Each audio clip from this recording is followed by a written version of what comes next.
사도행전 19장 8절부터 20절까지 제가 읽습니다. 바울이 회당에 들어가 석 달 동안을 담대히 하나님의 나라에 대하여 강론하며 권면하되 어떤 사람들은 마음이 굳어 순종치 않고 무리 앞에서 이 도를 비방하거늘 바울이 그들을 떠나 제자들을 따로 세우고 도란노 서원에서 날마다 강론하여 이같이 2해 동안을 하며 아시아에 사는 자는 유대인이나 헬라인이나 다 주의 말씀을 듣더라. 하나님이 바울의 손으로 희한한 등을 행하게 하시니 심지어 사람들이 바울의 몸에서 손수건이나 앞치마를 가져다가 병든 사람에게 얹으면 그 병이 떠나고 악귀도 나가더라. 이에 돌아다니며 마술하는 어떤 유대인들이 시험적으로 악귀 들린 자들에게 대하여 주 예수님의 이름을 불러 말하되 내가 바울의 전파하는 예수를 빙자하여 너희를 명하노라 하더라.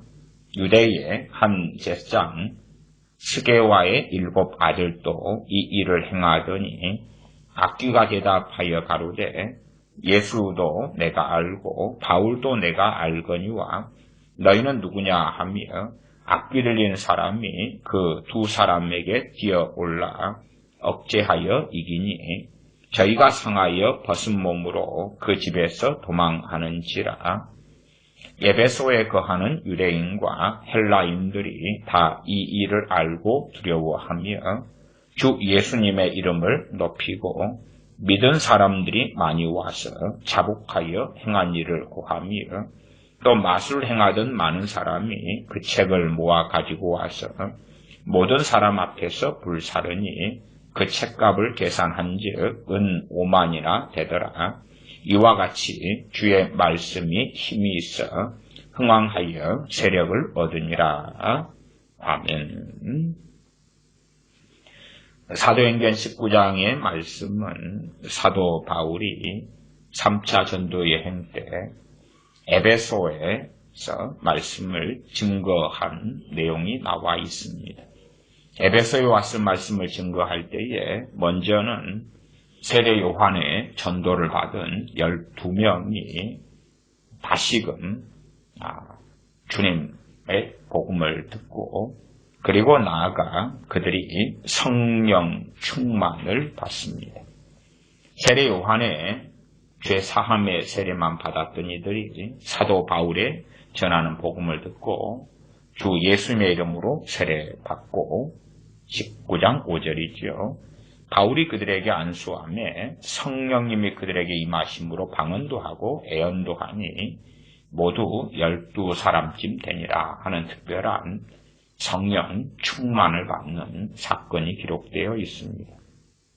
그 다음에 이제 19장 8절부터인데 사도 바울이 회당에 들어가서 석 달 동안을 담대히 하나님의 나라에 대하여 강론하며 권면하되 하나님의 나라는 우리가 항상 성경 66권을 보면서 확인하는 것이며 또한 신약 성경을 보면서 우리가 항상 확인하는 것입니다. 물론 어떤 뜬구름 잡는 사람들은 이 하나님의 나라에 대하여서 자신들이 생각하는 환상과 이상을 집어넣는 경우가 많습니다. 하나님의 나라에 대한 강론은 간단하게는 우리가 아시다시피 보통 주님께서 하신 말씀들을 증거하신 것 이런 것이 다 하나님 나라에 대한 강론이 됩니다. 하나님께서 무엇을 원하시는지 또한 무엇을 기뻐하시는지 하나님 나라의 중심은 당연히 하나님이시며 하나님의 말씀입니다. 그러면 이 세상 나라에서 잘 먹고 잘 사는 것이 아니라 하나님 앞에 섰을 때에 우리가 어떠한 사람으로 발견될 것인가.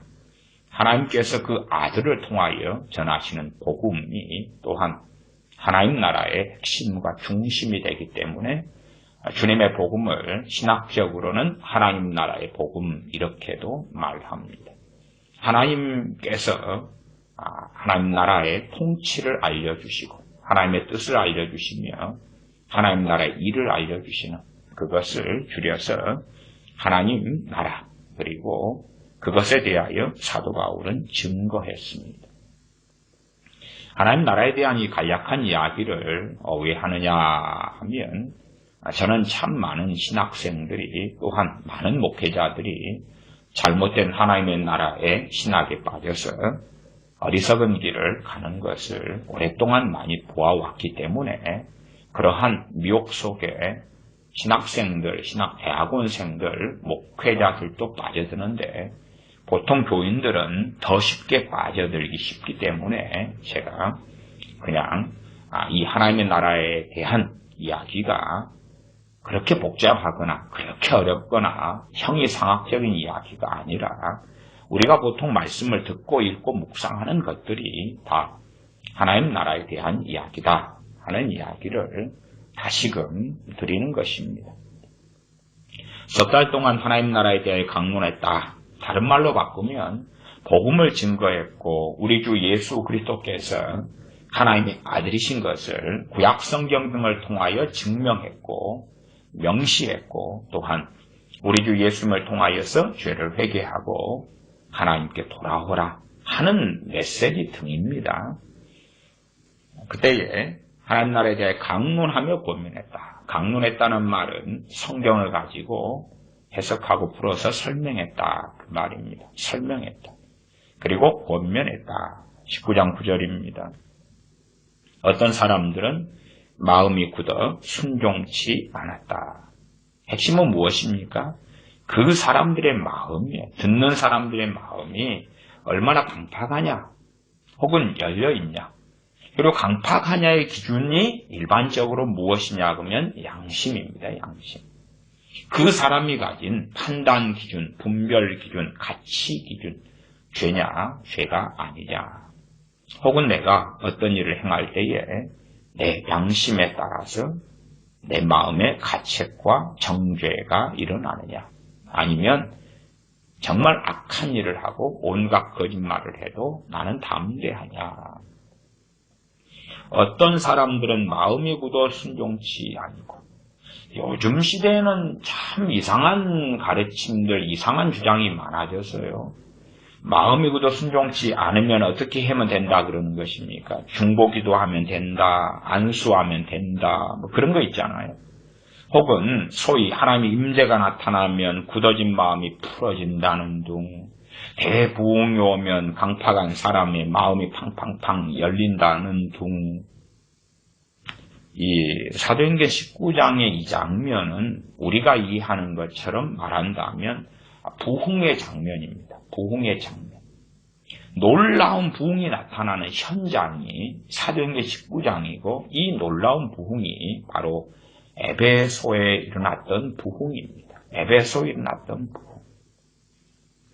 그러면 사도행전 19장에서 제가 마지막 본문을 읽을 때에 8절부터 20절까지 읽었는데, 20절을 제가 읽어보면 이와 같이 주의 말씀이 힘이 있어 흥왕하여 세력을 얻으니라. 주님의 말씀이 힘이 있었다. 능력이 있었다. 첫째는 각 사람들의 심령에 두드리는 힘, 또한 역사하는 힘, 그리고 말씀을 통하여 회개하고 주님 앞에 거하며 거듭나게 하는 그런 능력이 나타났다, 그 말입니다. 그러나 뻔한 이야기로 마음이 굳어 순종치 않고 순종해야 됩니다. 여기서 말씀한 순종은 마음의 순종을 이야기하는 것입니다. 사람들 순종 그러면 항상 외면적인 것을 먼저 생각하는데, 순종은 크게 두 가지 개념이다. 이해하시는 게 옳습니다. 하나는 마음에서 믿어 순종하는 것입니다. 마음에서. 두 번째는 행동으로 나타나는 것이. 많은 사람들이 생각하는 순종이란 액션, 행동으로 나타나는 것만 생각하니까 외형적으로 돌아갑니다. 당연히 행동 나타나는 것이 중요하지요. 그러나 마음에 순종 없이 행동으로 하는 것은 종교적 가식이다, 그러는 것입니다. 하나님께서는 그 겉보기의 행동만 바르면 된다고 보시는 것이 아니라 그 사람의 마음에서 순종이 되었느냐? 그 마음에서 하나님께 대한 굴복이 일어났느냐? 우리 주님에 대한 경배와 엎드림이 되어졌느냐 하는 것이 먼저고 그것이 출발점입니다. 우리의 외형적인 것으로는 사람은 속일 수가 있습니다. 사람은 속이기가 아주 쉽습니다. 그러나 하나님은 속일 수 없습니다. 우리 찬양하는 사람들이 가장 아름다운 찬양곡을 통하여 우리 한 1000명이 모여서 하나님께 찬양한다고 합시다. 그러면 아름다운 화음, 환하게 짓는 미소, 또한 손을 높이 쳐들면서 정말 주님을 사모하는 것처럼 하는 표정, 그것이 우리가 사람들에게 보이는 모습일 것이고, 그리고 그것을 보는 사람들이 참 저 사람들은 주님을 사랑하는 모양이구나, 그렇게 외형적으로는 할 수 있을지 모르나 하나님은 심령을 감찰하십니다. 제가 성가대 원으로 학생 때부터 청년 언제까지 몇 년을 했습니다. 그럴 때에 성가대 지휘자 분이 항상 강조하셨던 건 뭐냐 그러면 은혜스러운 표정, 은혜스러운 표정. 사람들에게 환하고 웃고 기쁘고 볼 때에 참 저 사람 주님 사랑하는가 보다, 그러한 표정을 항상 강조했습니다. 덕을 끼치기 위해서 그런 표정이란 나쁠 건 없습니다. 그것을 정죄할 이유는 없지요.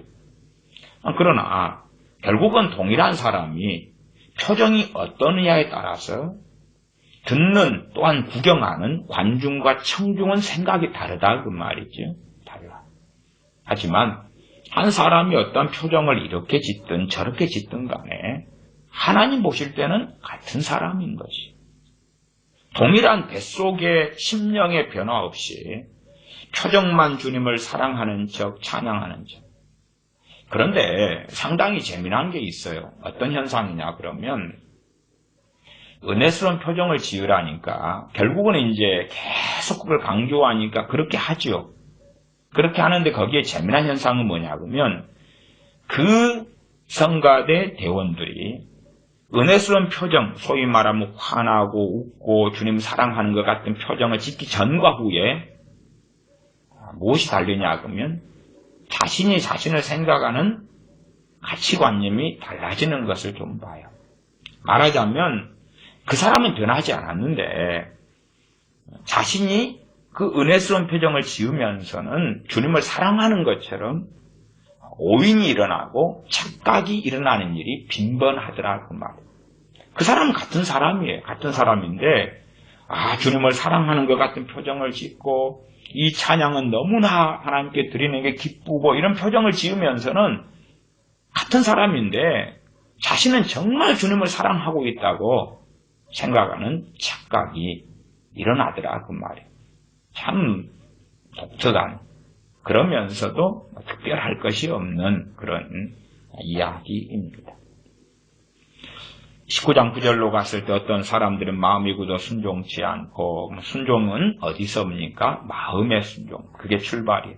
그렇기 때문에 성경 본문의 순종이 나왔을 때에 마음에서 출발하는 순종을 말씀하는 건지, 액션까지, 혹은 액션, 외형적인 행동을 이야기하는 건지, 혹은 다 포괄적으로 말씀하는 건지, 그런 것도 문맥적으로 따져보셔야 되고, 그럼에도 가장 출발은 성경이 항상 지적하는 것은 마음의 순종을 이야기한다는 것을 아셔야 됩니다. 아셔야 됩니다.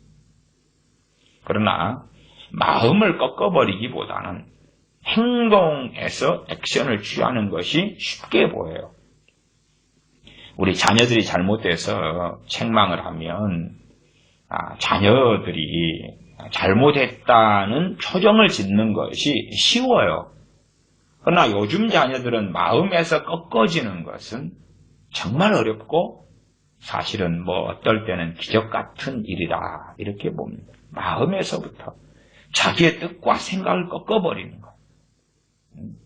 최소한 부모에 대한 순종, 복종만이 하나님 앞에서 자기 마음을 꺾어버리는 것. 정말 어렵거든요. 부모와의 관계 속에서 자녀가 자신은 약자고 부모는 강자이기 때문에 그냥 마음은 꺾어지지 않는데 어쩔 수 없이 용돈 받아야 되고 그 다음에 부모의 비율을 맞춰줄 때에 내가 원하는 최신형 핸드폰이나 노트북이나 일본 여행이나 이런 것들이 부모 손에 달려있기 때문에 부모를 사랑하는 척, 따르는 척, 아니면 정말 반성하는 척. 외형적 행위는 참 많이 보여줄 수 있다 그 말이에요. 물론 부모는 그렇게 해서도 상당히 속아 넘어갑니다. 그러나 하나님께는 전혀 해당이 없는 이야기가 되겠지요. 어떤 사람들은 마음이 굳어 순종치 않고, 순종의 핵심은 마음이 굳어서, 마음 이야기입니다. 마음이 굳어가지고 어디에서 순종이 안 된다는 것입니까? 마음에서 안 되는 것입니다. 마음에서 안 돼요. 신앙과 믿음과 교회가 종교화될수록 마음의 변화보다는 행동을 강조합니다. 행동의 강조. 잘못된 건 아닌 것 같은데 문제는 점점점 가식적으로 외식적으로 변하는 것이고 그것이 구약시대나 신약시대나 이스라엘과 유대인들에게 벌어져 왔던 일입니다.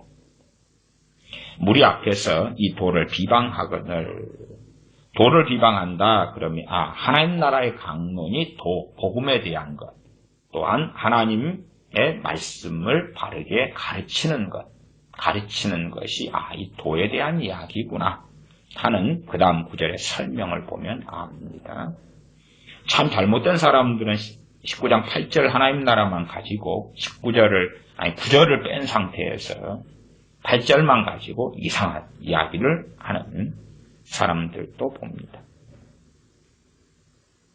이 도를 비방하거늘 바울이 그들을 떠나 제자들을 따로 세우고 두란노 서원에서 날마다 강론하여 제자들을 따로 세웠다. 그 말은 주님을 믿고 따르는 그리스도의 제자들 또한 자신이 전하는 하나님의 말씀을 믿고 따르는 주님의 제자이면서 자신의 제자들을 따로 세워서 두란노 서원에서 말씀을 강론했다고 말씀합니다. 회당은 유대인 중심의 장소고 먼저 회당에서 복음을 다시 전하는 것입니다. 유대인에게서 다시 복음을 전하지 않고 이방인에게로 가리라 그랬는데 참 자신의 동족에 대한 연민과 안타까움을 사도 바울은 항상 가지고 있습니다. 왜냐하면 사도 바울은 유대인들에게 다가올 비극 또한 그나마 식민지였으나 나라가 무너지고 잃게 되며 수많은 이들이 참극을 당할 것을 사도 바울은 알았다. 왜 알았느냐?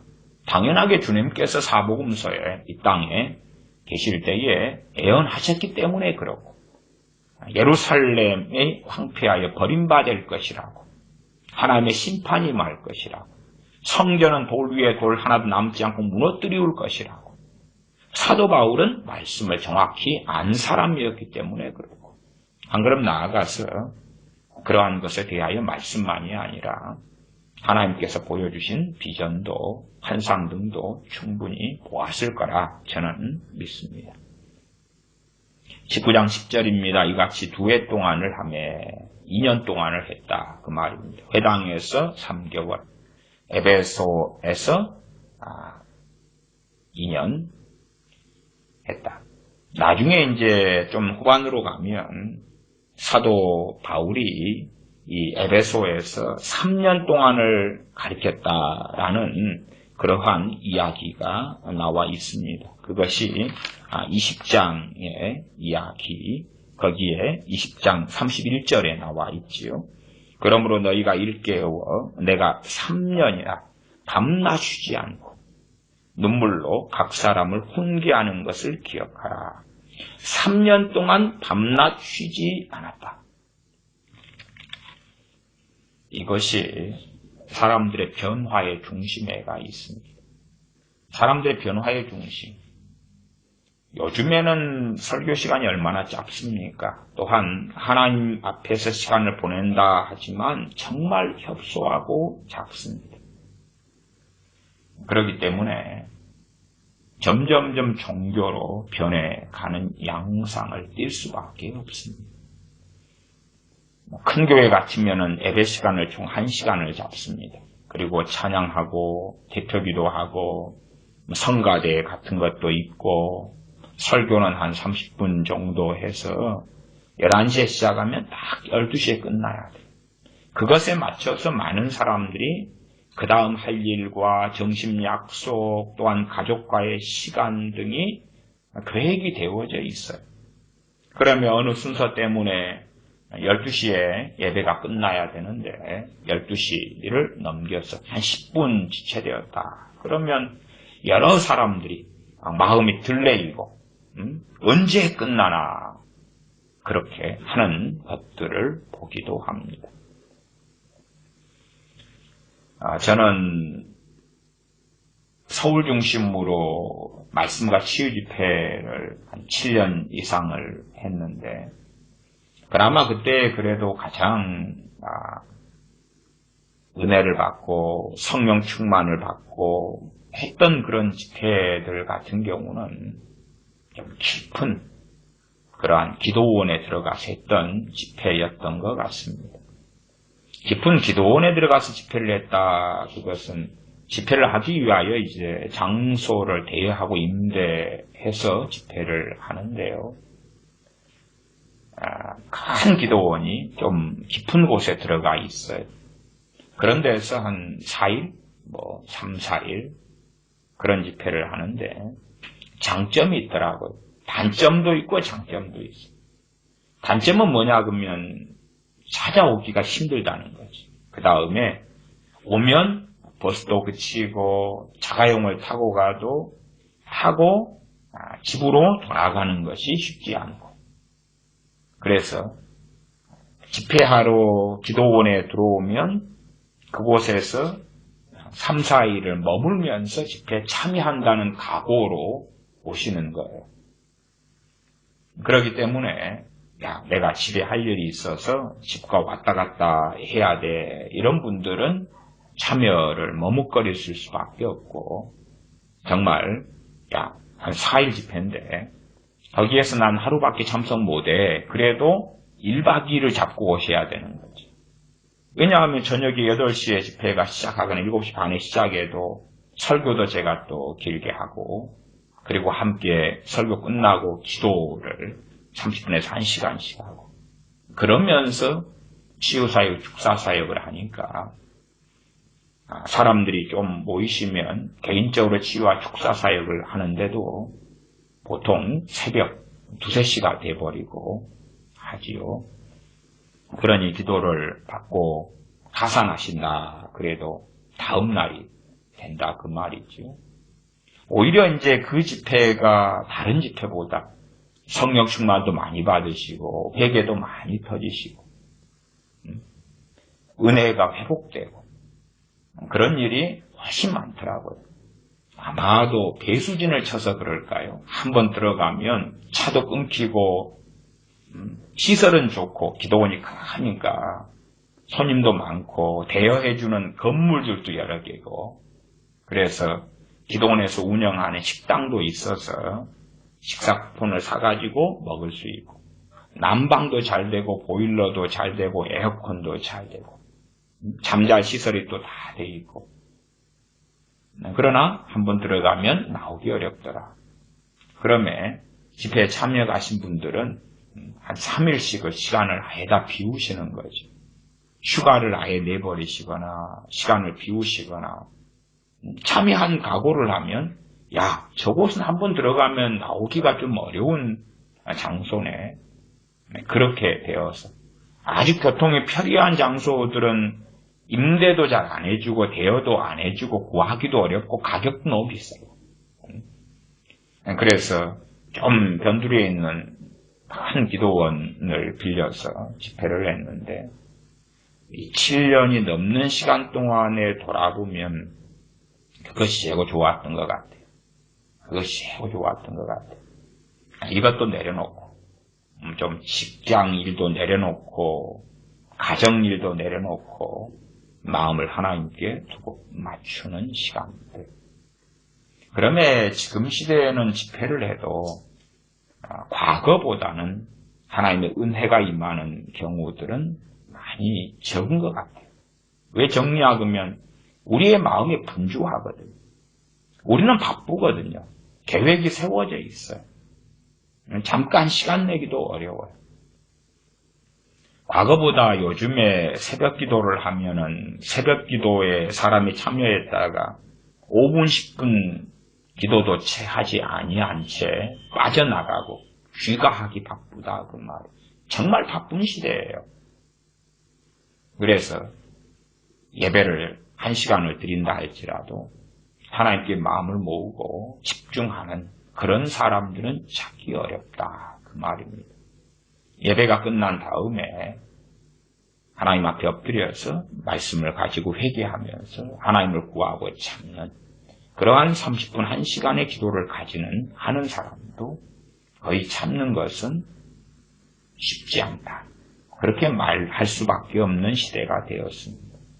큰 교회라면 1부, 2부, 3부, 4부, 5부 이렇게 진행되니까 1부 때 예배 마친 사람은 빨리 빠져나가야 되지. 거기 앉아서 머뭇거리거나 10분을 기도한다 그러면 뒤에 들어오는 2부, 3부 예배 드리러 오는 사람들에게 치이게 되는 것이 불편을 끼치게 되는 것이어서 빨리 나가시오. 빨리 나가시오. 그 다음 예배 드릴 사람들 어서 들어오시오. 하며 더 급하고 더 분주할 수밖에 없게 되겠지요. 사도행전 19장 10절은 이같이 2해 동안을 했다. 또한 에베소에서 사도행전 20장의 사도 바울이 말씀을 증거한 대로 밤낮 없이 3년을 가리켰다. 2년, 그 다음에 3개월, 그리고 추가로 이제 더 있었던 거지요.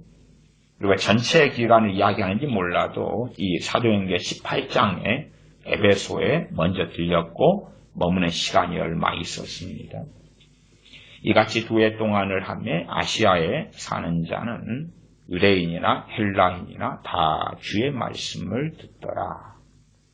하나님이 바울의 손으로 희한한 등을 행하게 하시니 심지어 사람들이 바울의 몸에서 손수건이나 앞치마를 가져다가 병든 사람에게 얹으면 그 병이 떠나고 악귀도 나가더라. 실상 어느 집회에서 놀라운 성령 역사를 보려면 조건들이 좀 더 복잡한 것 같아요. 첫째는 참여하는 회중들이 얼마나 주님을 사모하는가. 또한 나아가서 평상시에 기도 생활을 하는 사람인가.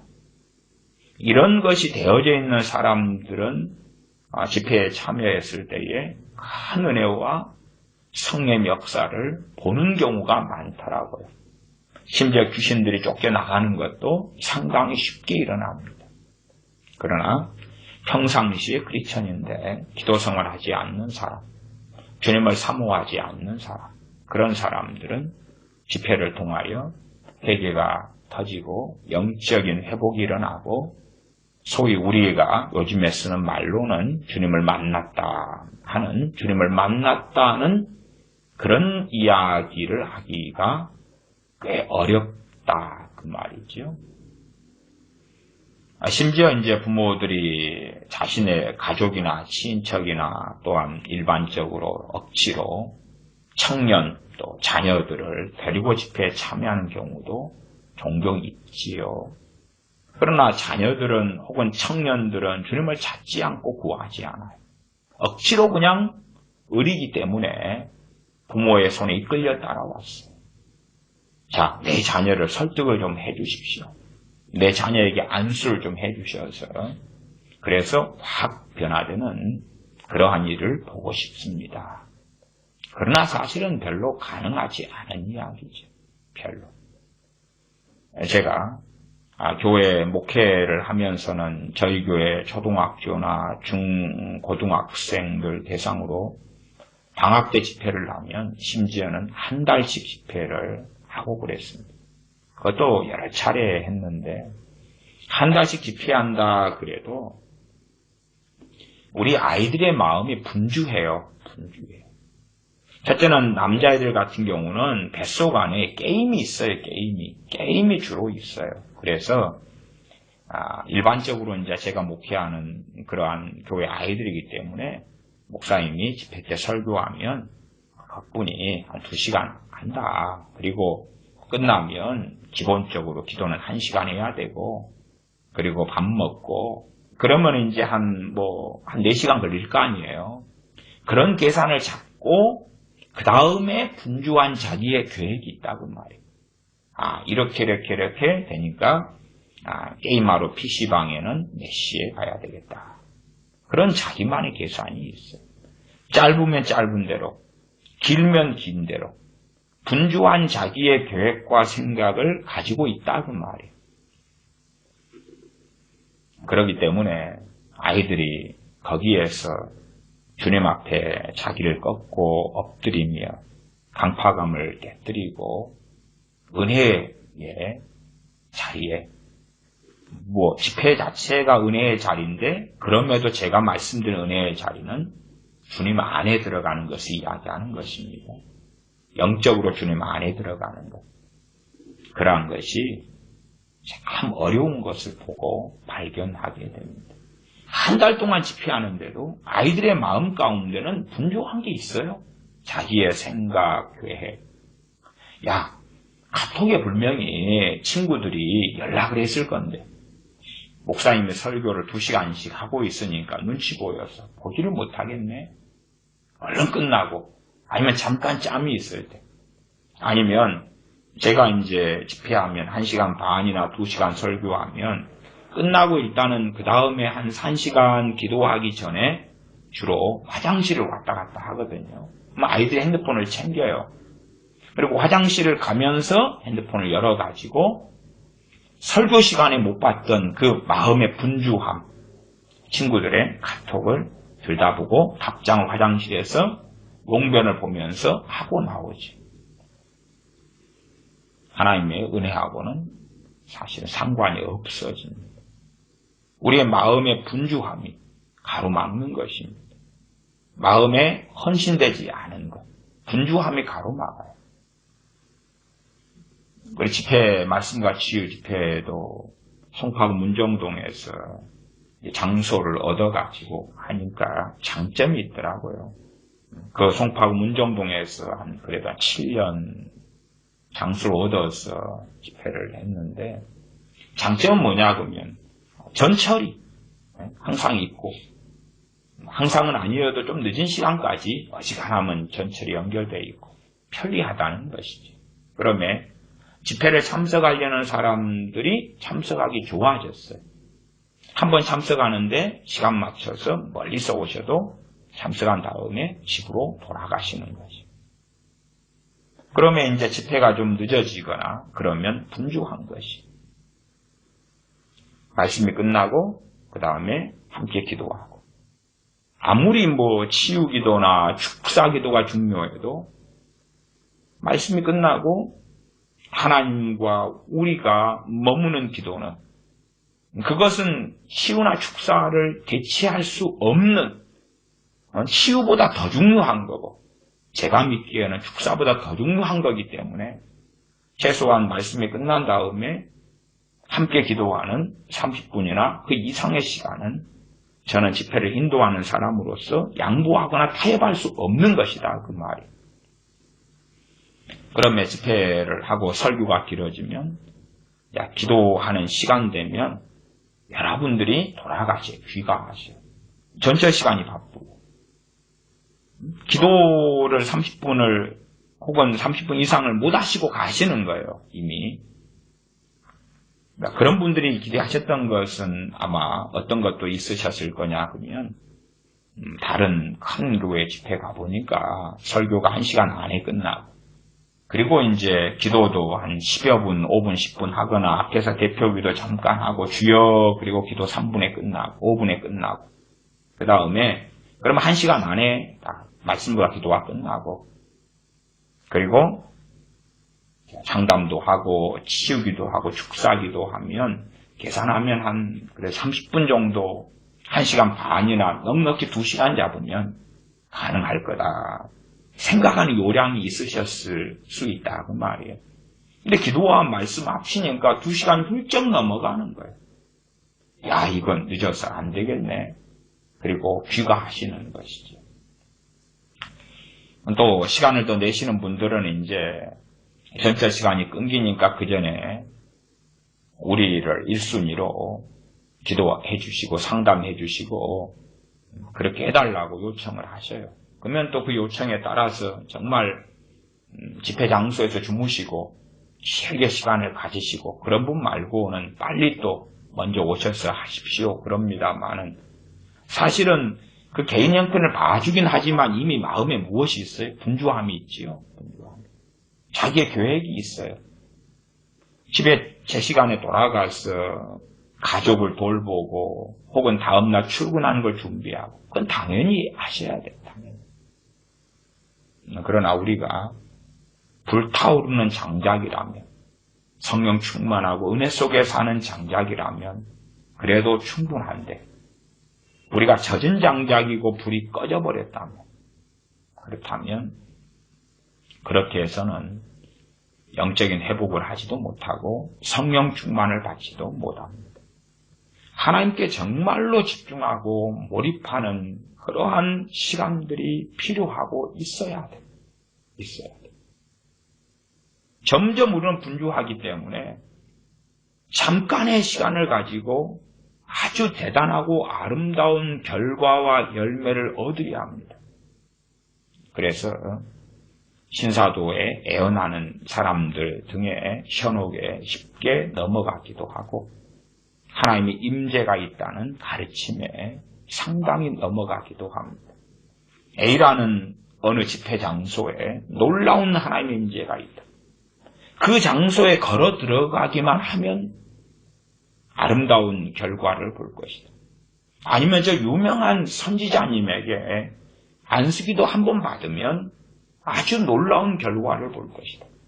혹은 내 말 안 듣고 심각한 문제가 있는 자녀들을 데리고 그 집회에 참석만 하고 그 유명한 선지자님께서 내 자녀에게 안수기도만 해주신다면 아주 놀라운 열매가 거둬질 것이다. 그런 것이 유감스럽게 미혹이다 하는 것은 이 사도행전 19장 말씀에 증명이 되고야 마는 것입니다. 사도 바울보다 더 탁월한 그러한 현 시대의 선지자가 어디가 있겠습니까? 사도 바울은 사도 아닙니까? 사도에게 말씀을 직접 듣는 이 사람들도 마음이 강팍하여 순종치 않은 사람들이 유대인들이었죠. 그러면 억지로 머리를 디밀고 자 안수 좀 해주세요. 그래서 변화시켜 주세요. 그것이 가당치 않은 또한 말씀을 이해하지 못하는 소치이고야 합니다. 당연한 이야기로 상대적인 가벼운 그러한 통계로는 집회를 한 3일 한다 그러면은 집회의 날이 길어질수록 그리고 길게 참석하는 사람들일수록 그 다음엔 정말 하나님 앞에서 그 어떤 것보다 우선순위가 하나님이 되는 사람들이 성령 충만받고 회개가 일어나고 영적 회복이 되고 그런 것을 봅니다. 그러나 찔끔찔끔 바쁜 일 아주 우리가 다 바쁜 일은 다 있습니다. 다 있어요. 거기에서 우리가 선택할 수밖에 없는 것은 우리의 우선순위인 것이 우리의 우선순위. 성령님의 역사하심을 개인적으로나 혹은 대한민국 국가적으로나 살펴보았을 때에 저는 성령님의 놀라운 은혜가 거두어지는 기점을 1990년 정도로 저는 보고 잡습니다. 제가 기도원 생활을 1980년부터 했습니다. 80년부터. 기도원에서 집회에 참여하고 사람들을 보고 성령 충만받고 회개하고 하는 사람들을 80년부터 보아왔어요.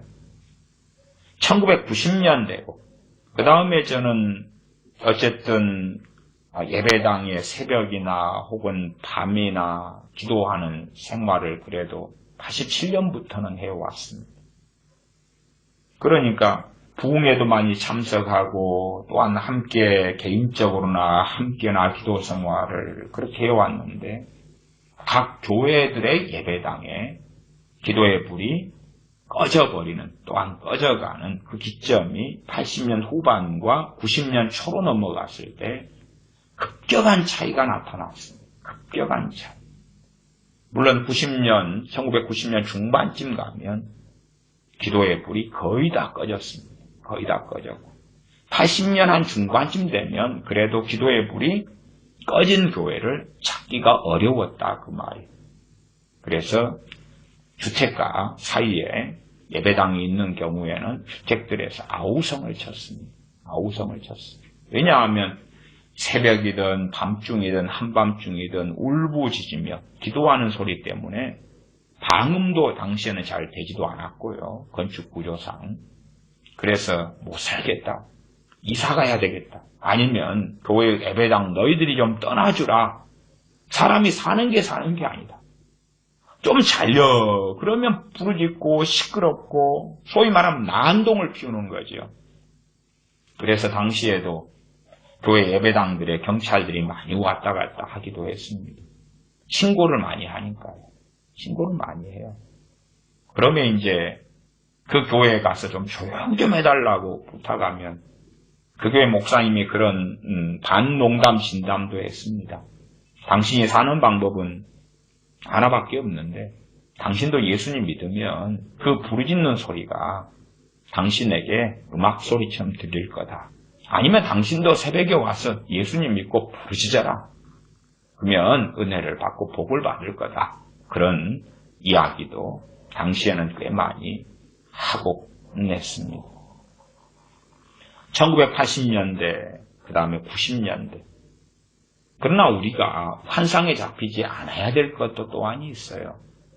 제가 1980년부터 오랫동안 기도원을 많이 다니고 머물고 기도생활하고 했을 때에 당연하게 80년대 기도원을 다녔던 사람들 가운데 상당수는 성령 충만을 받았고 회개가 일어났고 영적 회복이 되었고 주님 안에 거하였습니다. 그러나 오해하지 말아야 될 것은 기도원에 머물고 기도했던 그 사람들도 하나님의 은혜 받기는 어려웠다는 사실, 그건 오해하지 말아야 됩니다. 그러면 한 걸음 나아가서 그때 80년대에 하나님 앞에 머물면서 기도하고 울부짖고 했던 것보다 90년대 넘어서 또한 지금 신앙생활하는 사람들은 더 해야 한다는 사실이에요. 더 해야 한다는 사실. 비유적으로 말씀드리면 아주 마른 나무들에 불을 붙이는 것과 젖은 나무들에 불을 붙이는 것의 차이고 그 환경의 차이는 성령님의 부어주심이 많이 있었을 때와 대부분 걷어가시고 이제는 조금 남겨놓았을 때의 차이와 같은 것입니다. 아주 맑고 개이며 습도가 별로 없는 날에 우리가 나무를 모아서 불을 붙이는 것하고 보슬보슬 비가 오는데 혹은 비가 오는 날에 젖은 나무들을 모아서 불 붙이는 것의 차이처럼 사실은 격차가 큽니다. 80년대라 해서 주여 한번 부르짖었더니 회개가 터지고 성령 충만 받고 절대 그러지 않았습니다. 절대 그러지 않았어요.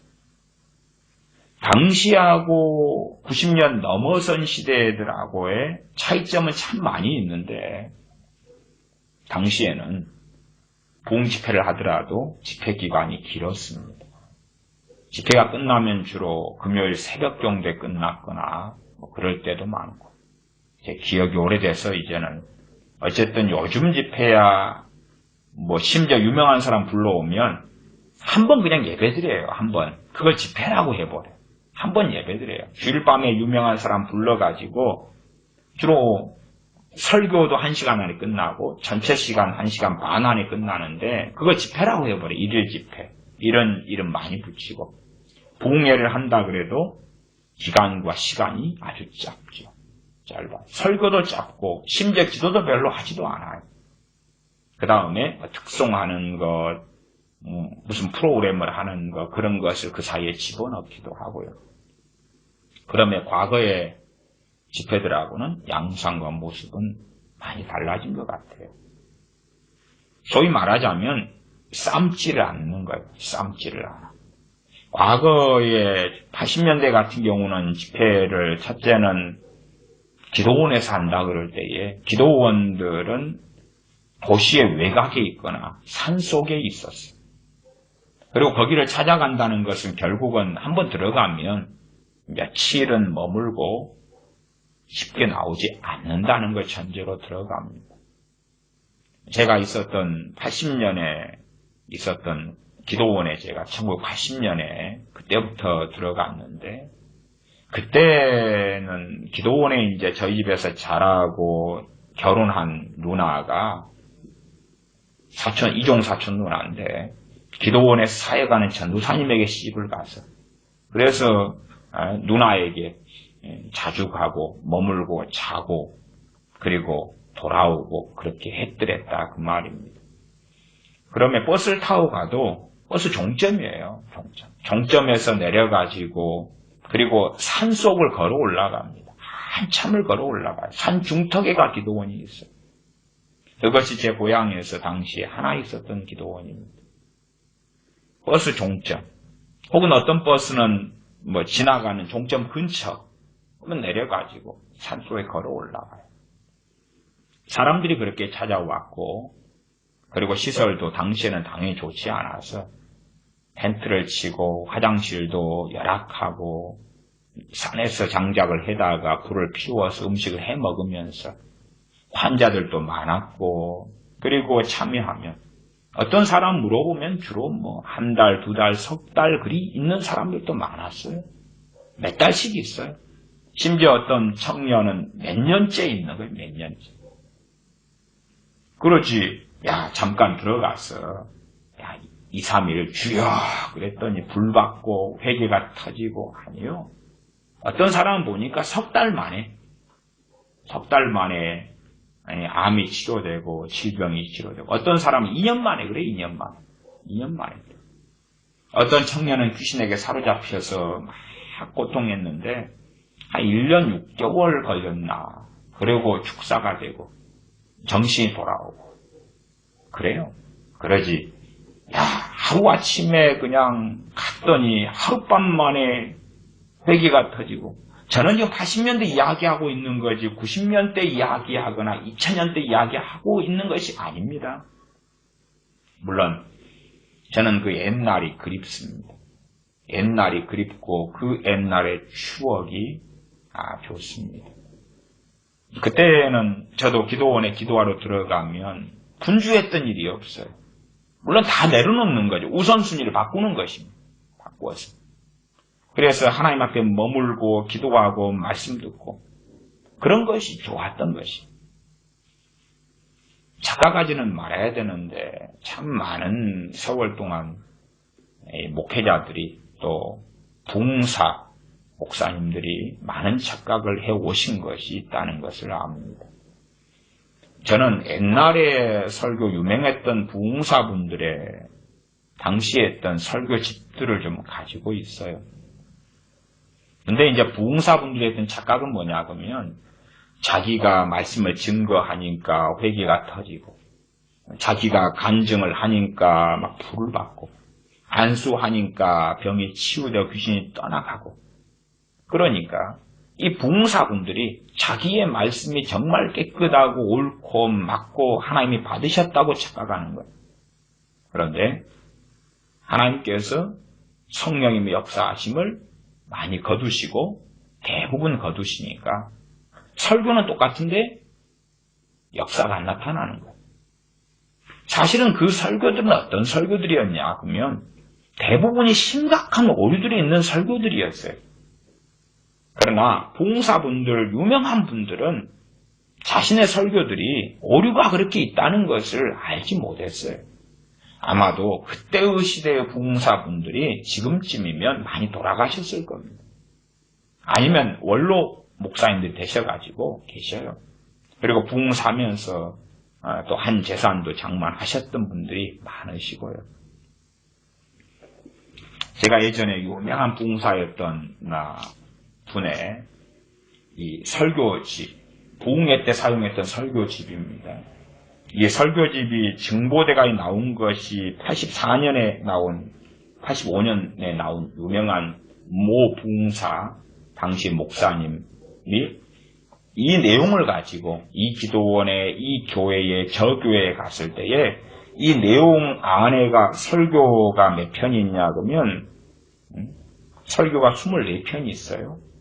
24편의 설교를 가지고 소위 수십 년간의 부흥회를 했던 그러한 유명한 분이시고, 그래서 85년에 다시 이걸 내기 전에 말하자면 처음 이걸 찍어내가지고 서문회가 나왔는데 그때까지 5만 부를 팔았습니다.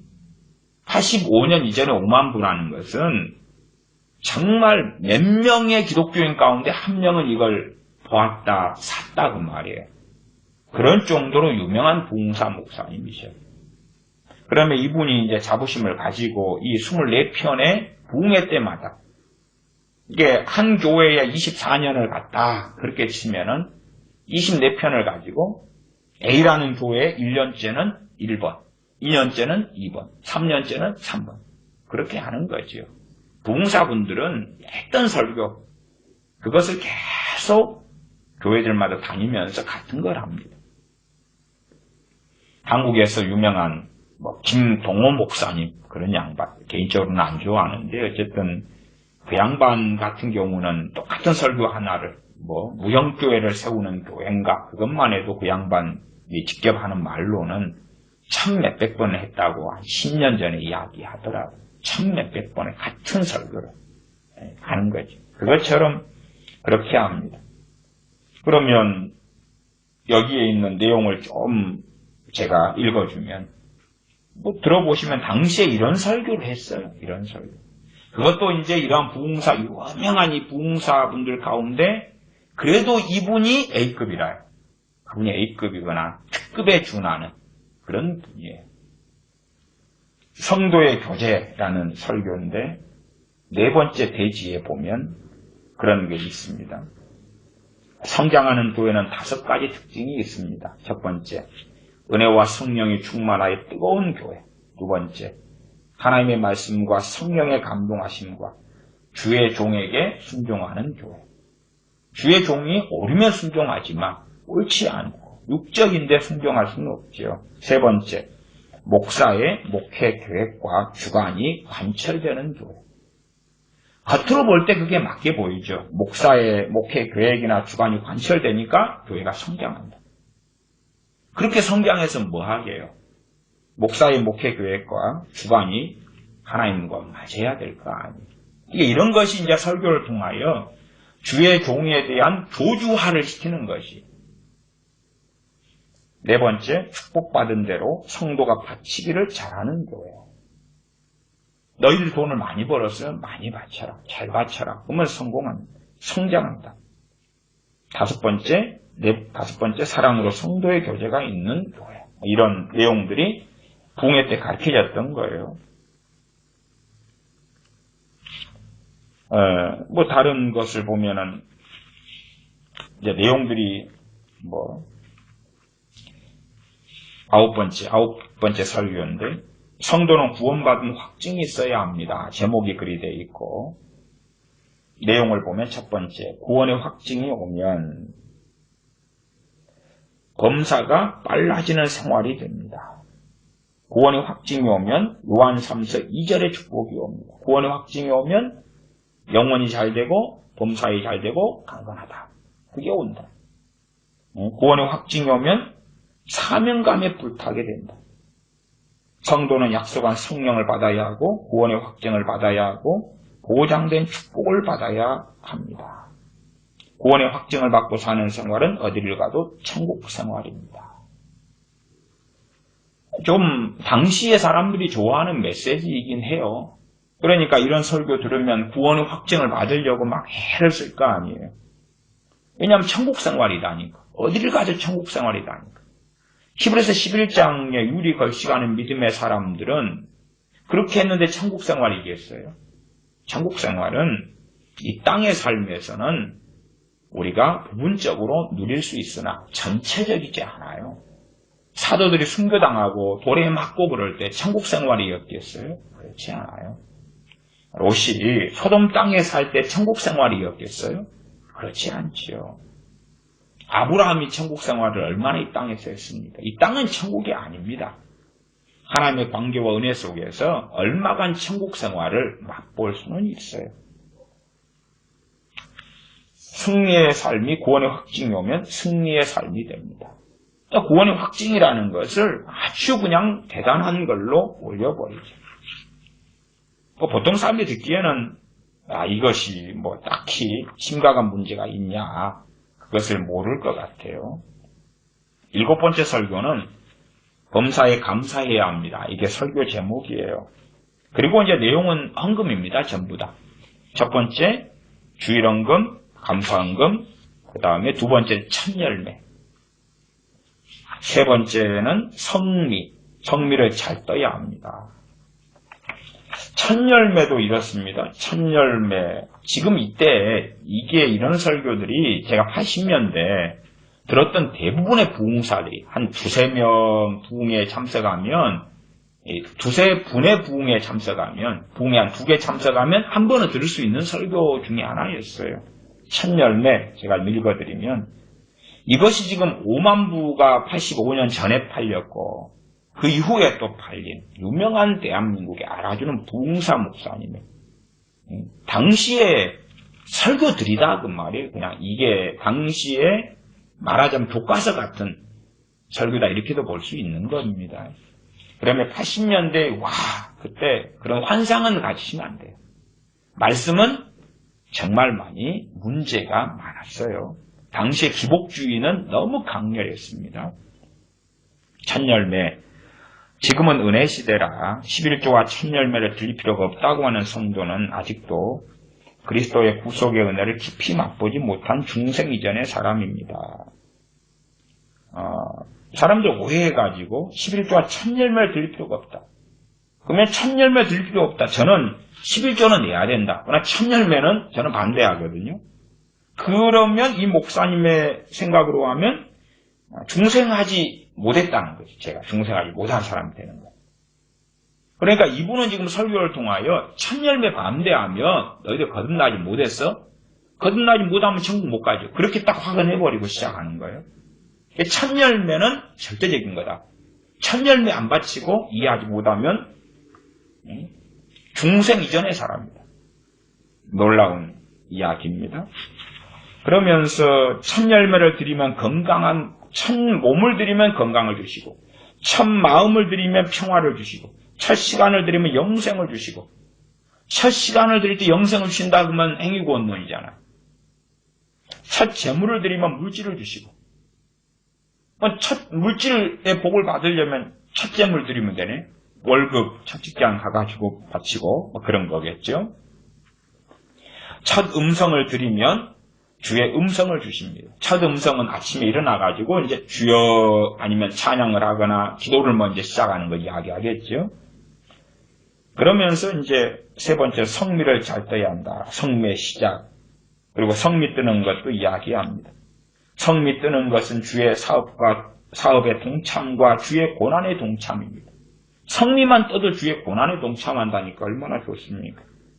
매 식구에 따라서 한 주먹씩 세 식구면 3번 뜨고 두 식구면 2번 뜨는 방법이 제일 정성 들인 동적 기도입니다. 성미 뜨는 것이 동적 움직이는 기도다 그래요. 그 다음에 어떤 가정은 헌금으로 계산해서 드리나 바람직한 성미는 되지 못한다. 요즘에는 성미 안 하잖아요. 안 하죠. 어쨌든 당시에는 이게 유행했던 것입니다. 사실은 샤머니즘 같은 것이죠. 그 다음에 성미의 용도와 성미를 통한 축복은 뭐냐. 그러면 첫째는 용도는 제사장들이 다 가져가는 거다.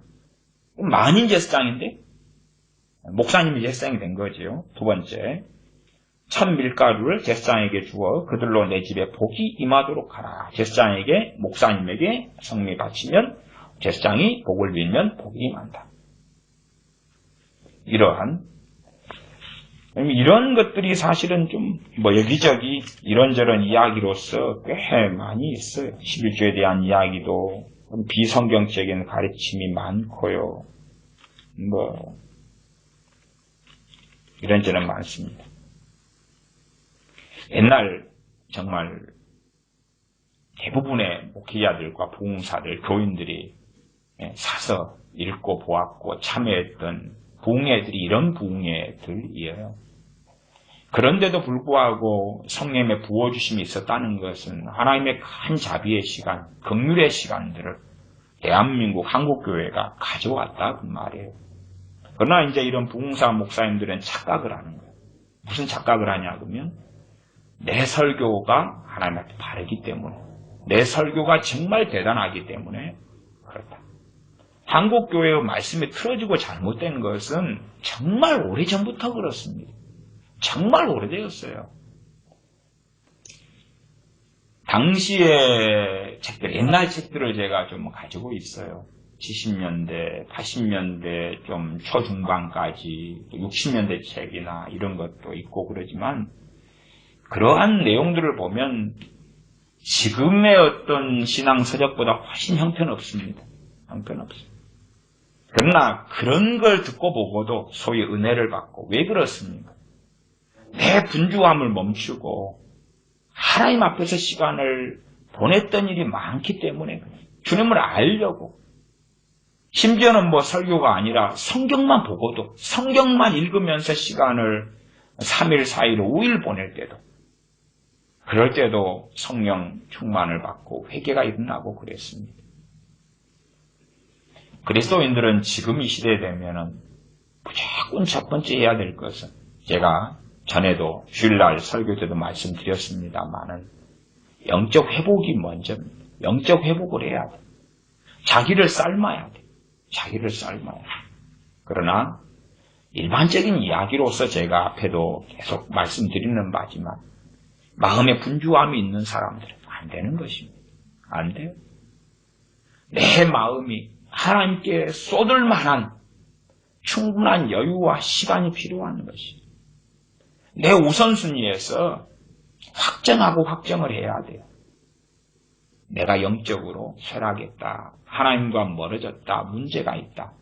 그러면 사실상 우리가 직장생활도 그대로 할 수밖에 없고 또 가정에서 내가 해야 될 것을 할 수밖에 없는데 그럼에도 불구하고 그 남은 시간들을 하나님 앞에 머무는 것들로 채워야 돼요. 채워야 돼요. 그렇게 하고 몇 날이 지나고 더 몇 날이 지날 때에 성령의 부어주심이 있는 것입니다. 어디 대단한 유명한 주의 종에게 가서 안수를 받고 상담을 받고 설교를 듣고 그럴 때에 큰 은혜가 온다면 좋으나 그러한 기대는 별로 이루어지지 않을 때가 굉장히 많아요. 사도 바울의 말씀을 듣는 사람들, 심지어 우리 주님께서 이 땅에 오셔서 말씀을 증거했을 때에 주님 만나고 주님의 말씀을 듣는 사람들이 다 성령 충만하고 변화된 거 아니에요. 오히려 주님의 말씀을 듣고 나아가서 오병이어의 기적을 맛본 현장 속에 있던 사람들이 야, 저 예수님 우리의 왕 삼으면 그러면 우리의 의식주 문제가 우리의 가난했던 궁핍이 해결되겠구나 그러고 주님을 왕 삼으려고 쫓아다녔어요. 주님의 말씀 듣고 주님의 기적을 맛보고 그랬는데도 불구하고 변화되는 건 아니에요. 이 마음의 강팍함을 깨뜨리는 것은 결코 쉬운 것이 아닙니다. 그러므로 요즘 스타일 같이 우리가 신앙생활을 한다 그럴 때에 아마 이마트, 롯데마트 그런 데서 파는 시식코너처럼 조금은 뭔가를 맛보나 그러나 그것은 먹고 돌아서면 그러면 바로 먹었던 것은 꺼지고 사라지고 없다고 말이에요. 아주 작은 걸 조금 맛보았는데 그것이 간의 기별은 갈지 몰라도 우리의 생계를 유지하는 것은 어려운 것입니다. 우리의 몸의 영양도 마찬가지입니다. 영양실조에 걸리거나 심각한 영양적인 문제가 있다 그러면 충분한 영양을 취해줘야지만이 몸이 회복되는 것처럼 우리의 영적인 것이 쇠락되었을 때에 하나님과 문제가 많을 때에 그럴 때는 충분히 머물러야 돼요. 충분히 주님 앞에 머물러야 됩니다. 그것이 1순위예요. 1순위. 불이 활활활 타오르는 장작이라면 그것은 계속 그 불을 유지하는 것은 그렇게 크게 어렵지 않을 것입니다. 그러나 물에 젖어버리고 불이 붙지 않았고 또한 그렇지 않아도 불길이 약한데 비가 쏟아지고 있다. 금방 꺼져버리겠죠. 금방 꺼져버리겠죠.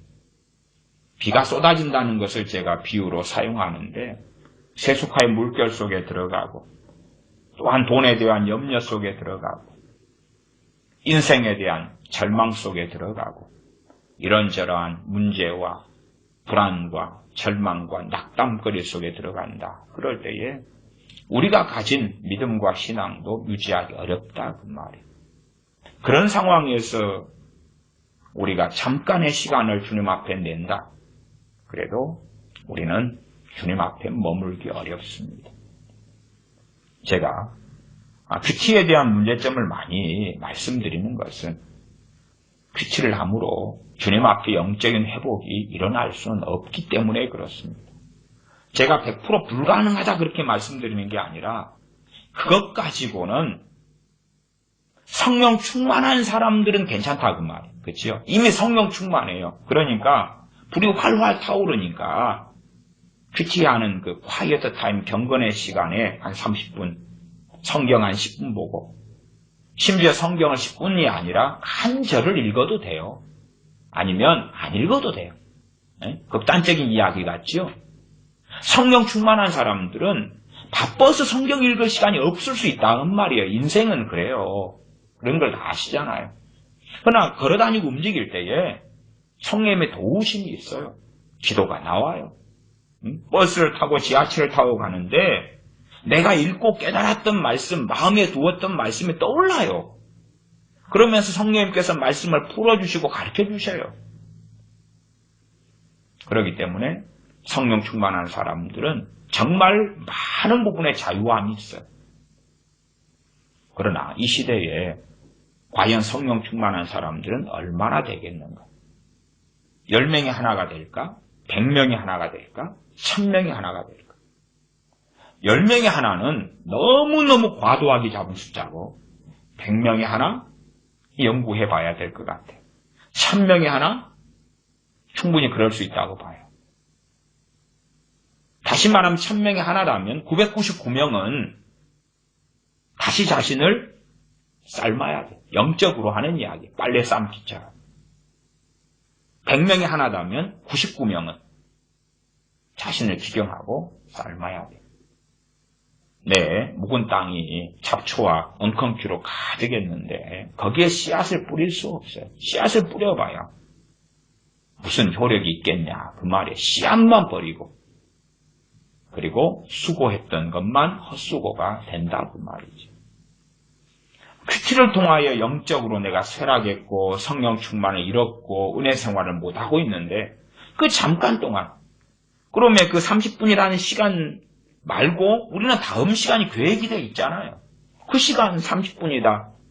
그러면은 한 15분 성경 읽고 찬양 5분 하고 10분 기도하고 그 시간 말고 끝나고 이제 우리는 우리의 일정이 있는 거예요. 그 시간이 더 길게 늘려서 가질 수는 없잖아요. 그러면 그러한 큐티를 통해서는 주님 앞에 영적으로 회복하지는 못해요. 그냥 주님 앞에 산다 하는 착각은 많이 일어날 수 있다 그 말이에요. 성령 충만한 사람에게는 큐티의 시간이 없어도 돼요. 없어도. 그러나 은혜를 까먹은 사람들은 충분히 하나님 앞에 머물러야 돼요. 첫 번째는 우리 주님께서 본을 보여주셨어요. 공생의 사역을 시작하실 때에 또한 전에다 그렇게 말씀드릴 수 있는데 40일간 금식하셨어요. 우리는 금식할 필요는 없을지도 몰라요. 또한 어떨 때는 금식이 필요할 때가 꼭 있습니다.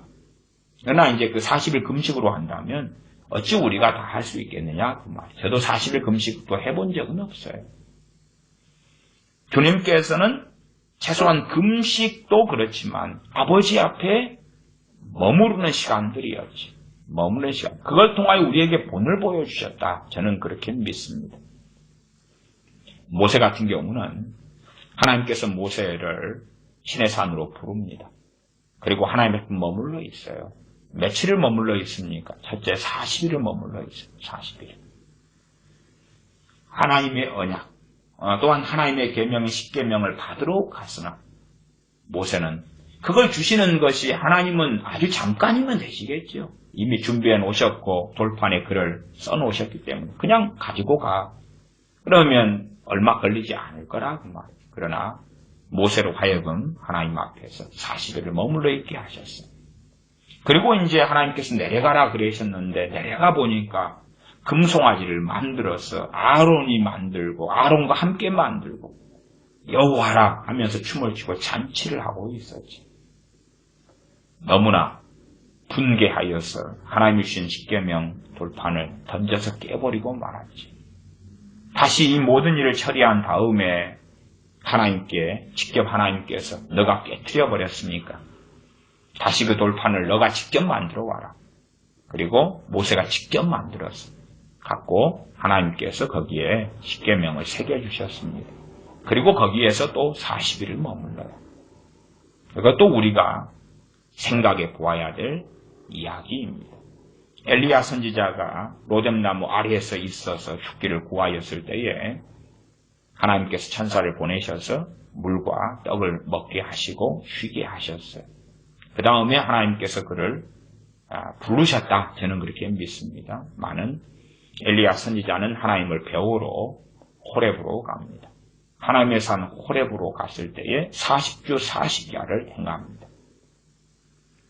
일편 난심이죠. 그 40주 40야를 행하면서 그는 그 시간이 비록 호렙에 도착하지 않았으나 하나님 앞에 머무는 시간, 그의 마음을 향하는 시간, 그러지 엘리야 선지자가 호렙으로 가는 40주 40야 동안에 빨리 할 것도 생각하고 무슨 장사를 해야 될까, 뭘 먹을까, 뭘 마실까, 친구들과 언제 만날까, 무슨 영화를 볼까, 드라마 새로 뭐 하는데 국제 정세가 지금 어찌 돌아가는데 왕이 지금 내가 여기 갔다가 다시 이스라엘 돌아가면 군대 풀어서 나를 지키고 있으면 어떻게 하지? 그러지 않았을 거라고 저는 생각합니다. 하나님께 향하는 그 마음. 그리고 하나님의 산 호렙에 이르러서 하나님을 배웁습니다. 또한 세례 요한도 마찬가지입니다. 하나님의 말씀이 임하기 전에 그는 광야에 있습니다. 광야에서 뭐합니까? 하나님과 시간을 보내며 머물러 있다. 그 말입니다. 그러한 하나님의 사람들에게는 사실은 깊이 있게 하나님 앞에 머무는 것이 있어 왔습니다. 다니엘 선지자가 하나님 앞에 총리를 하면서도 하루에 3차례씩 기도하는 것은 유명한 일 아닙니까? 하나님 앞에서 그 자신의 필수적으로 해야 될 것을 빼놓고는 하나님 앞에 머물고 있었습니다. 때로는 21일 동안 하나님 앞에 머물러 있었고 느헤미야 같은 관원도 하나님 앞에 머물며 금식하며 엎드려 있었다 그 말이죠. 사실은 우리가 한 3일 금식한다 그래도 느헤미야 같은 하나님의 사람의 금식과는 상당히 다릅니다. 느헤미야의 금식은 하나님 앞에 올인한 금식이죠. 올인한 것이죠. 해야 될 것들은 할 수밖에 없는 입장이었을 것이나 그러나 그것을 제외하고는 하나님 앞에 온 마음을 드리는 그러한 금식이었다. 우리의 금식은 분주한 게 많습니다. 우리의 마음이 나누인 게 얼마나 많습니까?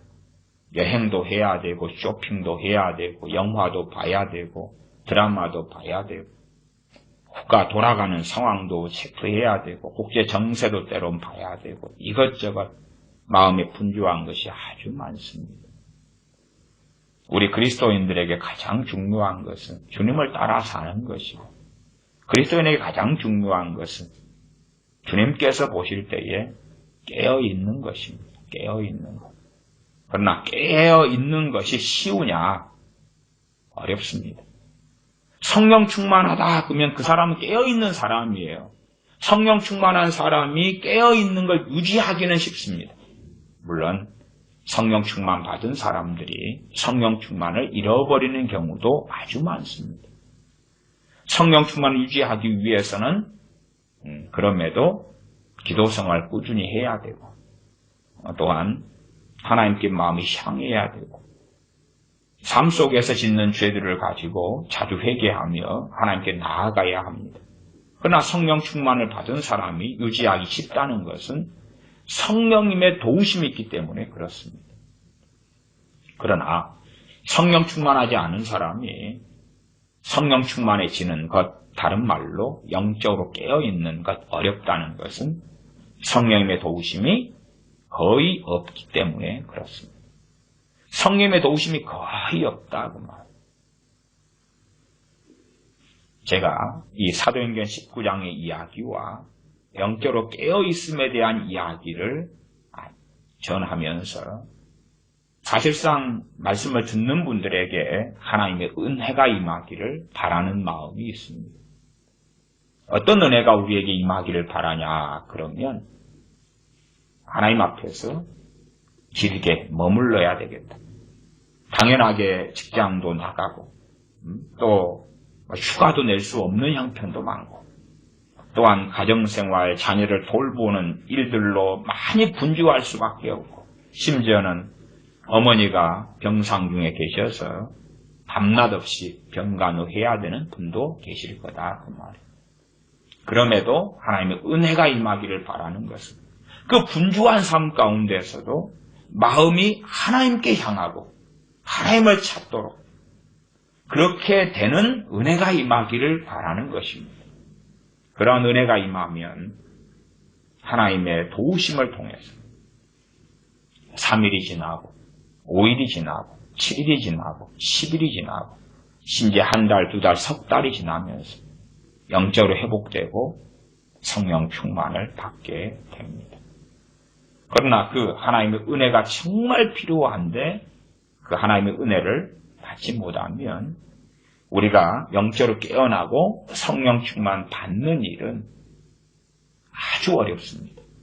왜냐하면 우리가 결심을 하지만 그 결심대로 환경이 받쳐주지도 않고 심지어는 우리의 마음이 우리가 했던 결심을 유지하지도 않습니다. 참 하나님 앞에서 한 5일을 머물러 봐야 되겠다. 그렇게 해도 안 돼요.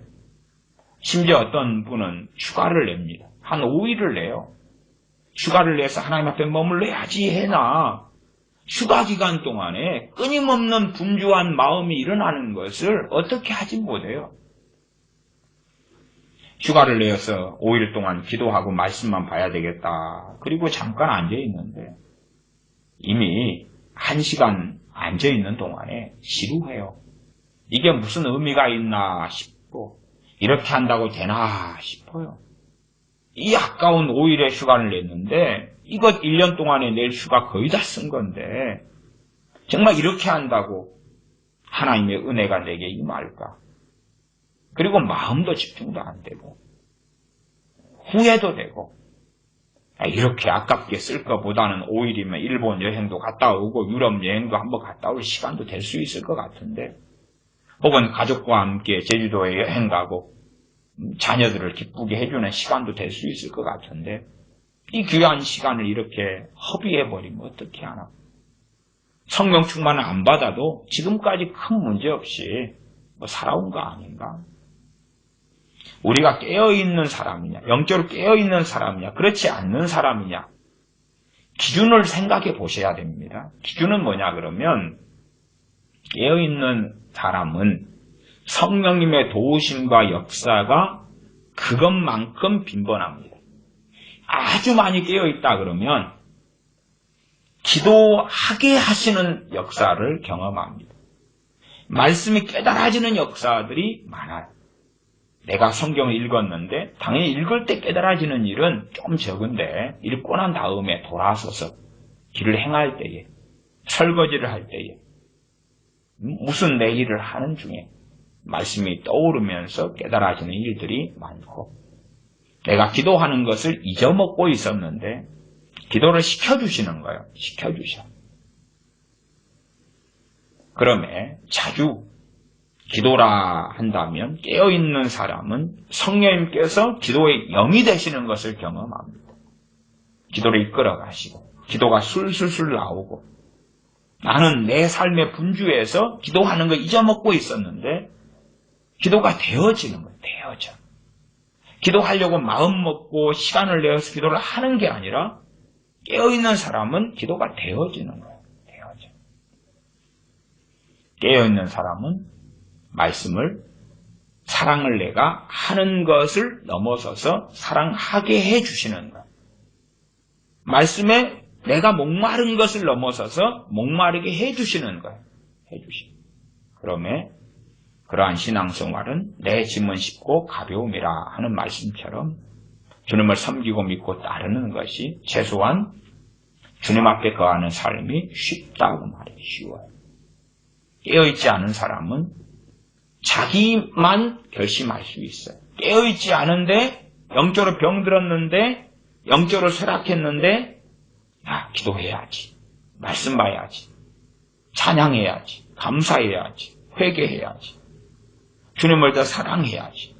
마음은 먹지만 돌아놓고 보면 마음에 남고 그런 마음이 지속성이나 유지되는 것이 없다고 말해요. 그때 마음뿐이에요. 그때 마음뿐. 그래서 자체 그리스도인들은 뭐라고 말해도 깨어있는 것이 가장 중요한 것입니다. 그것을 저는 쌓는다 그러죠. 사도행전 1장에서도 120명이 모여서 오순절 성령의 강림을 기다렸는데 열흘 동안 전혀 기도하기에 힘쓰니라라고 말씀해요. 전혀 기도하기에 힘쓰니라. 그렇게 엎드려 있는 것이에요. 그렇게. 그러기 때문에 오순절에 성령 강림하실 때 그 120명의 각 사람에게 강림하셨어요. 각 사람에게. 부활하신 주님을 배웠던 사람들, 그런 사람들은 500명이 넘었다고 고린도 전서에 증명하고 기록되어져 있습니다. 그러나 성령님께서 오순절에 강림하셨을 때에 성령이 임한 사람은 120명이에요. 120명. 그들은 준비했어요. 마음을 기경했어요. 그리고 120명이 왜 자기의 삶이 없었겠느냐 그 말이에요. 가정주부들은 얼마나 많았고 자식을 둔 사람은 얼마나 많았고 직장과 일이 없는 사람이 어디 얼마나 있었겠냐 그 말. 다 실직했겠어요? 다 가정이 없고 혼자 살았겠어요? 그렇지 않지요. 그러나 말씀에 120명이 전혀 기도하기에 힘쓰니라 그랬어요. 그러면 놀라운 성령 충만을 그들은 경험하고 받았습니다. 지금은 그렇지 않은 시대. 어떤 면에서 참 좋은 것을 누리죠. 에어컨, 온풍기, 난방, 좋은 옷, 맛있는 음식, 편리한 시대, 좋은 화장실, 수세식 화장실. 저희 집은 산 밑에 있는 집이어서 푸세식이었어요. 푸세식 화장실을 이용하고 살다가 그러다가 중학생 때에 수세식을 경험했습니다. 정말 놀라웠어요. 제가 다녔던 중학교는 그때에 새로 만든 지 얼마 되지 않은 중학교였는데 수세식 화장실을 만들었어요. 그래서 이용하면서 세상에 이런 놀라운 그러한 화장실이 존재하나 얼마나 놀랐는지 몰라요. 야, 세상에 천국이 따로 없다. 항상 그냥 화장실에 들어가면은 용변을 누면은 엉덩이에 튈까, 또한 똥이 화장실 변기 주변으로 덕지덕지 묻어있고 어떻게 피할까, 구덩이가 아주 깊어서 빠지면 어떨까, 구더기가 이번엔 좀 많이 끓었네, 그런 걸 보는 화장실에서 깨끗하고 수세식이고 놀랬어요. 그러나 지금의 자녀들은, 청년들은 놀랄 필요가 없죠. 왜? 전부 다 그런 화장실이니까. 놀랄 필요가 없어요. 놀랄 필요 없어요. 태어날 때부터 젊은 애들은 그런 화장실을 누리고 살았다고 말이에요. 그러나 잃는 게 있지요. 평양대봉 그래도 사람들은 겉보기만 생각합니다. 왜 그 대봉이 일어났느냐? 그 앞에 원산대봉이 왜 일어났느냐? 어떻게 일어났느냐? 더군다나 평양대봉이 일어나고 그 앞에 원산대봉이 일어났을 때에 그 혜택을 모든 한국의 한반도에 사는 사람들이 다 누렸느냐? 모든 기독교인에게 그런 회개가 터지고 부흥의 여파가 왔느냐? 절대 그렇지 않아요. 모든 목회자들이 동참했느냐? 아니요. 그 마귀 역사라고 공격하고 시비 걸고 시기하고 질투하고 이간질하는 목사들도 많았어요. 어떤 사람들요? 충분한 시간을 가지고 머물렀던 분야들, 하나님 앞에 머물렀던 사람들, 하나님 말씀을 열흘이든 한 달이든 그 말씀 앞에 엎드렸던 사람들, 그런 사람들이에요. 제가 오늘 설교 때 평양대붕의 당시의 장면들, 일들을 좀 읽어드리려 했는데 책이 어디 도망갔는지 못 찾아서 제가 못 읽어드렸습니다. 사도행전 19장 10절 정도 읽고 말씀을 마무리해 가겠습니다. 10절, 이같이 2해 동안을 하며 아시아에 사는 자는 유대인이나 헬라인이나 다 주의 말씀을 듣더라. 2년 동안, 이 아시아는 소아시아입니다. 2년 동안을 했다. 또한 사도 바울이 20장에서 말씀한 대로 밤낮 없이 말씀을 가르쳤다. 그 말. 그렇게 사도 바울이 밤낮 없이 말씀을 가르칠 때에 거기에 참여한 사람도 있었을 것이고 참여하지 않은 사람도 있었겠지요. 요즘 시대 같으면은 사도 바울이 밤낮 없이 에베소에서 3년을 가르쳐도 요즘 시대에는 설교 30분, 또 새벽기도 설교 10분, 10분을 한 7번 한다고 70분, 수요일 30분, 금요일 30분, 주일 30분, 1시간 반, 1시간 반, 70분. 그러면 2시간 40분? 거기에 더 많이 해도 3시간? 설교 3시간. 설교 3시간. 저는 설교 길게 한다고 말들을 좀 듣습니다만은, 이런저런 이유 가운데 일반적인 이유로 저는 그렇게 생각합니다. 분주하다. 그렇게 긴 시간을 설교를 듣고 말씀을 알아보려고 할 마음의 여유가 없다 그 말이지. 우리의 삶을 우리는 더 분주하게 만들어갈 수 있습니다. 더 분주하게. 더 많은 일을 집어넣을 수 있어요. 그러나 사실은 그러면서도 영화 볼 건 다 보고 드라마 볼 건 다 보고 쇼핑할 건 다 하고 여행할 건 다 하잖아요. 그런 것이 우리의 필수로 만들어진 시대이기 때문에 그래요. 자녀들을 데리고 여기저기 다닐 건 다 다니고 꽃구경 다닐 건 다니고 여름 되면 휴가 갈 건 가고 피서 갈 건 가고 수영하러 갈 건 가고 다이어트하고 운동하고 에어로빅하고 할 건 하고 맛집에 다닐 건 다니고 산책할 건 하고 등산할 건 하고 할 건 다 하잖아요. 그런 것을 빼놓고 이제 자투리 시간에서 어떻게 기도 좀 해보고 어떻게 예배 좀 드려보고 아니면 일확천금이에요. 30분 설교를 듣고 모든 걸 다 어떻게 할 것이냐. 성령님의 역사가 많이 부어졌던 80년대 1980년부터 제가 북예를 가보고 기도원에서 살아봤는데 거기에서 소위 올인하고 몇 달을 지내고 몇 년을 지내도 하나님의 은혜 받기는 그렇게 간단하지 않더라고요. 간단하지 않아요. 당시에 부흥회 가령 한 83년 부흥회라고 합시다. 거기에 한 200명 참석했는데 회개가 터지고 성령 충만을 받는 사람, 그런 사람 200명이 참석했는데 그냥 제 알량한 이야기입니다. 200명이 참석했는데 첫날에 회개가 터지고 은혜를 받고 이런 사람 한 10여 명. 둘째 날까지 남아있고 둘째 날까지 산속 깊은 데서 기도원이니까 둘째 날에 한 20명. 둘째 날은 한 10% 되는 거니까 대박이 터진 거죠. 주로 4일 5일인데 금요일 새벽까지 하고 더 많이 하면 더 늦게까지 금요일 밤까지도 하고 그랬어요. 어쨌든 그런 데서 은혜를 받기 위해서 집회에 참석해서만 되는 것도 아니고 참석하고 주야 하는데 거기에서 둘째 날이 200명 중에 20명이 성령충을 받았다. 회개가 터지고 성령충을 받았다 할 때 20명이 그냥 그렇게 받은 게 아니고 둘째 날 저녁에 집회 끝나고 기도가 끝난 밤 10시가 넘고 밤 10시 넘을 때에 상기도를 들어가는 거예요. 상기도를 들어가서 당시에는 이제 남자 여자들이 구분이 있어서 저같이 이제 뭐 어릴 때도 중학생 이럴 때도 남자 어른들과 함께 산속에 들어갔어요. 그래가지고 남자 어른들은 산속에 따로 텐트를 치고 여자들은 따로 또 다른데 텐트를 치고 기도했어요.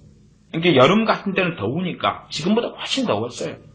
그래서 남자들은 런닝마 입거나 이렇게 하고 옷을 벗어놓고 개놓고 그 다음에 이제 그 울퉁불퉁한 땅바닥에 겨우 얍실한 걸 하나 깔아놓고 거기에서 촛불 펴놓고 다 촛불이었어요. 그러면 거기에서 이제 부르짖어서 기본 몇 시간을 해요. 밤 12시는 넘어가야 돼요. 그러면서 거기 한 20명, 30명이 이제 산속에서 집회 끝나고 기도 끝나고 소위 안수도 좀 받고 그 다음 산속에 들어와서 12시 넘어까지 주야 하고로 기도하는데 20, 30명 모였다 그러면 거기에서 몇 명.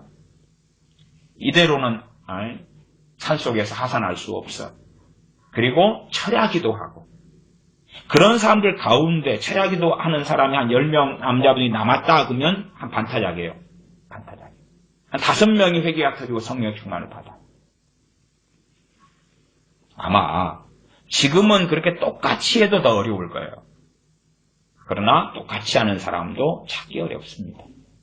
내 시간이 바쁘고 삶이 있는데 어떻게 밤새워서 기도하냐 그 말이에요. 그 다음에 밤새 기도하려면 성령이 도와주셔야 되는데 어려워요.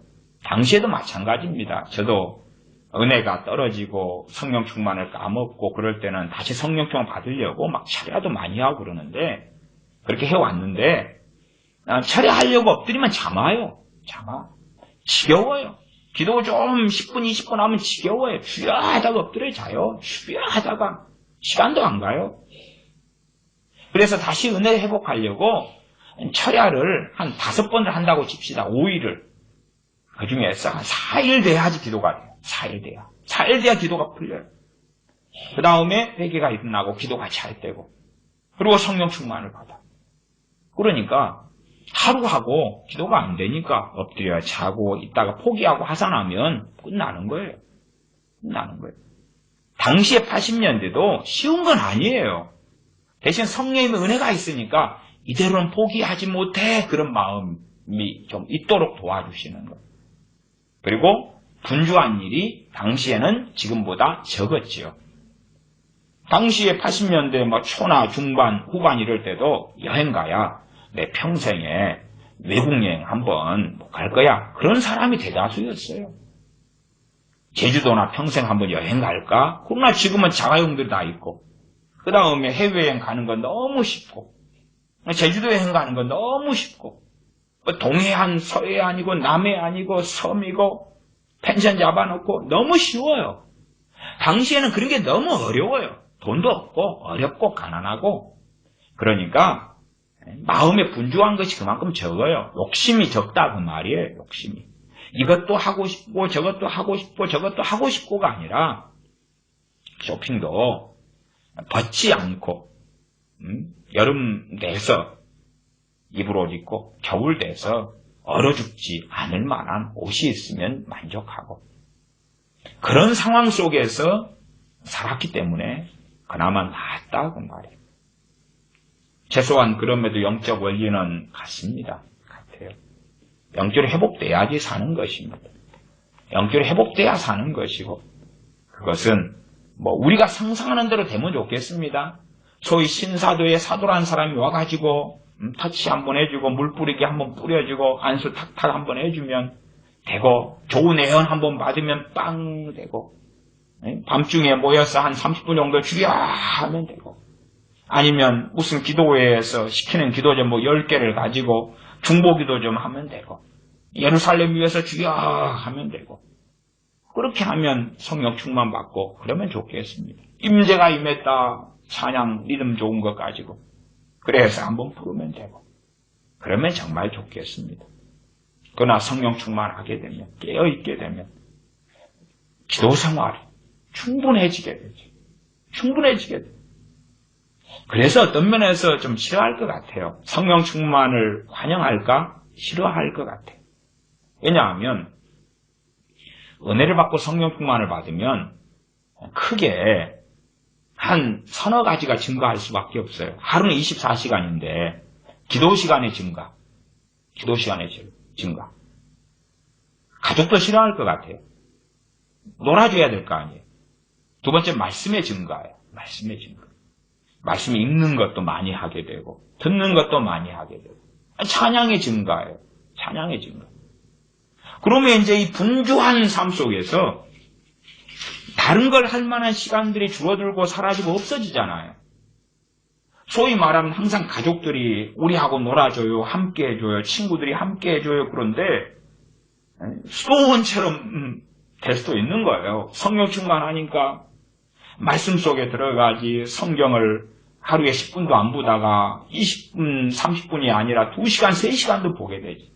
찬양도 한 번 하면 2-3시간도 하게 되지. 기도를 한 번 하면 남편은 빨리 들어와 자자. 자자. 지금 기도하느라고 바빠. 밤 12시 넘어서도 기도하지. 그러니까 세상에 분주한 것들, 내 마음을 두고 있는 것들을 누리지 못한다고 말이에요. 그러면 야, 반가운 일이냐? 별로 반가운 일이 아니야. 반가운 일이 아니야.